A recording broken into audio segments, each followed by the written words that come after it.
All right, we're going to take a look at a few exponents and radicals type questions, right? So we got to be familiar with all this stuff. So as we start, so we had two different questions here, so we have a total of 6 in this video. They're all fairly quick. X to the third times x to the fourth divided by x squared. So the key that we need to know here is that when we're multiplying something with the same base, right? So x and x, so it's the exact same thing, so that's the same base. Then we add the exponents, right? 3 plus 4 is 7. So you would have x to the 7th all over x squared, right? And then once we get here, right, and same base again, just next, 7 minus 2, then we would subtract the exponents,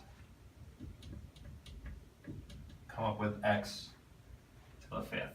Right? So when multiplying, gotta add the exponents. When dividing, subtract. Okay? Let's do another one. Same basic setup.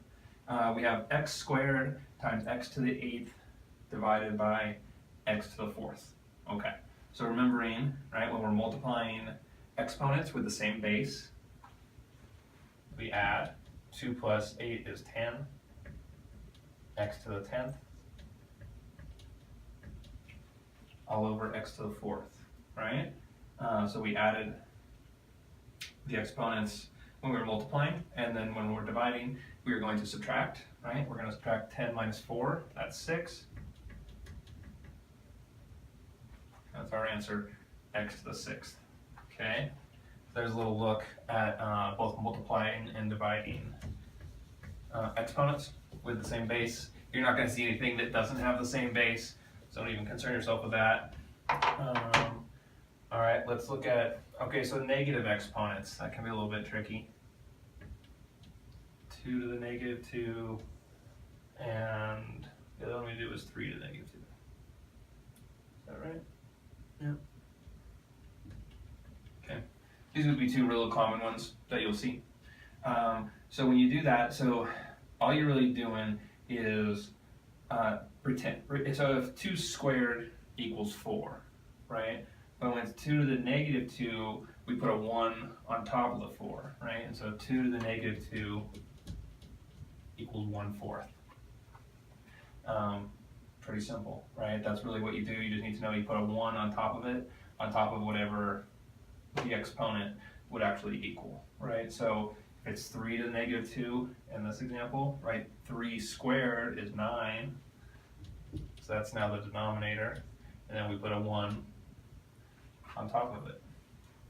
So that's simple, right? If it was 3 to the negative 3, let's say, right? 3 to the third is 27. 3 times 3 is 9. 9 times 3 is 27. You put a 1 on top of it. You get 1 over 27. Okay, so that's how you do negative exponents. Put a 1 on top of it, and then put the denominator just what the normal answer would be.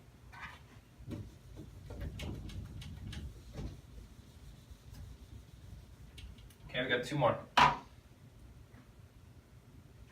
Okay.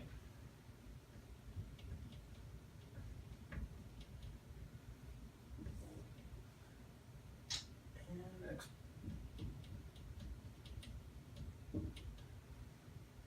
Okay. So here we have x squared to the 4th, right? So the typical mistake here is that people add these two exponents together, right? Where when you have one inside the parentheses, one outside the parentheses, you have to multiply these two. 2 times 4 is 8, so we get x to the 8th, not x to the 6th. Okay, one more chance here, right? We have x to the 4th to the 5th power, right? So again, we're going to multiply the 4 and the 5, so we get x to the 20th, but not x to the 9th.